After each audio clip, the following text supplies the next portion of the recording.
অবশেষে ফলাফল চলে এসেছে বিসিবি নির্বাচনের এবং যে 25 জন বোর্ড ডিরেক্টর হয়েছেন তাদের মধ্যে আসলে কতজন নতুন, কতজন পুরনো ছিলেন, কতজন আগেই বোর্ড ডিরেক্টর হয়েছিলেন বা কতজন এই প্রথমবার বোর্ড ডিরেক্টর হলেন, কিংবা প্রেসিডেন্ট ভাইস প্রেসিডেন্টের দৌড়ে কে এগিয়ে আছেন, কিংবা আসলে বোর্ড এই যে নির্বাচন বিসিবির সেই নির্বাচনের সবশেষ যে আপডেট বা সবশেষ যে ঘটনাগুলো সেটা আপনাদেরকে একটু ছোট করে জানিয়ে দিতে চাই যে 25 জন আসলে বোর্ড ডিরেক্টর হয়েছেন, তাদের মধ্যে 5 জন আসলে আগে থেকেই বোর্ড ডিরেক্টর বা আগেও বোর্ড ডিরেক্টর হয়েছিলেন। তবে নতুন যারা আছেন তারাই আসলে 20 জন, অর্থাৎ 20 জনই আসলে প্রথমবারের মতো বিসিবির ডিরেক্টর হলেন বা বিসিবিতে আসলেন অ্যাজ এ ডিরেক্টর। এবং এই জায়গাটা থেকে সর্বোচ্চ ভোট এবারের যে নির্বাচনে ভোট পেয়েছেন ইশতিয়াক সাদেক সর্বোচ্চ 42টি ভোট পেয়েছেন, শাহনিয়ান তানিন সর্বোচ্চ 42টি ভোট পেয়েছেন এবং আরেকজন যে পুরনো বোর্ড ডিরেক্টর ফারুক আহমেদ তিনিও সর্বোচ্চ 42টি করে ভোট পেয়েছেন। এবং যতটুকু জানা গেছে যে সর্বোচ্চ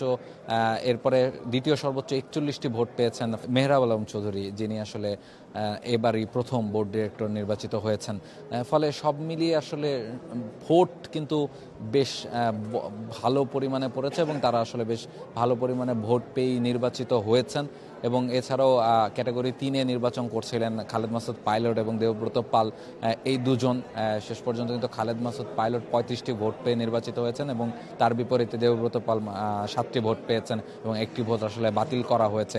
ফলে এখানে আসলে ভোটারই ছিলেন 45 জন, যার মধ্যে থেকে আসলে মোট 43টি ভোট পড়েছে, 2টো ভোট পড়েনি। ফলে সর্বোচ্চ ভোটই কিন্তু আসলে পড়েছে এবং খালেদ মাসুদ পাইলট সেখান থেকে বোর্ড ডিরেক্টর নির্বাচিত হয়েছেন। এবং ক্লাব ক্যাটাগরি থেকে যে 3 জনের নাম বলছিলাম যারা আসলে সর্বোচ্চ ভোট পেয়েছেন, ফারুক আহমেদ, ইশতিয়াক সাদেক এবং শাহনিয়ান তানিন, এই 3 জন। এবং যারা এ ক্যাটাগরি থেকে যারা আসলে বিভাগীয় পর্যায় থেকে এসেছেন তারাও আসলে তাদের 3টা বিভাগে ভোট হয়েছে, বাকিরা আসলে বিনা প্রতিদ্বন্দ্বিতায় জয়ী হয়েছেন।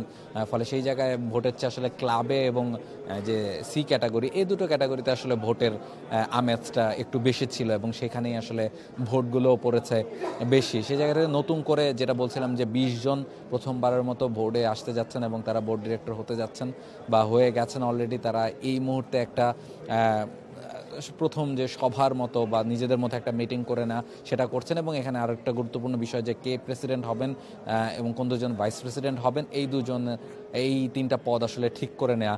প্রেসিডেন্ট পদের জন্য আমিনুল ইসলাম বুলবুলের নাম একেবারে শুরু থেকেই শোনা যাচ্ছে, খুব সম্ভবত তিনিই ভোটের মাধ্যমে প্রেসিডেন্ট নির্বাচিত হতে যাচ্ছেন। এবং ভাইস প্রেসিডেন্ট পদের জন্য ফারুক আহমেদ এবং নাজমুল আবেদিন ফাহিম, এই দুজনের নাম শোনা যাচ্ছে, তারা দুজন হয়তোবা ভাইস প্রেসিডেন্ট হবেন।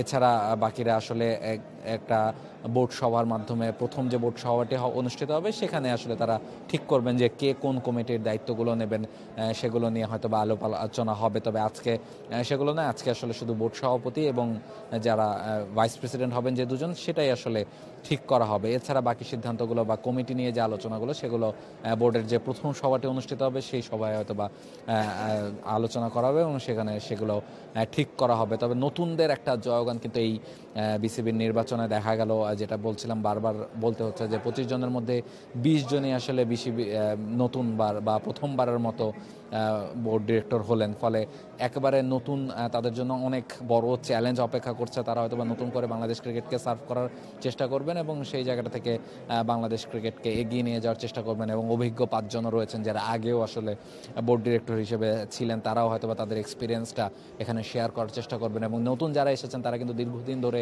আসলে বিভিন্ন ক্লাব ক্রিকেটে বা ক্রিকেটের সাথে সংযুক্ত ছিলেন বা ক্রিকেটের সাথে কাজ করে যাচ্ছিলেন বলেই কিন্তু তারা আসলে ভোটারদের বা কাউন্সিলরদের আস্থাটা অর্জন করতে পেরেছেন।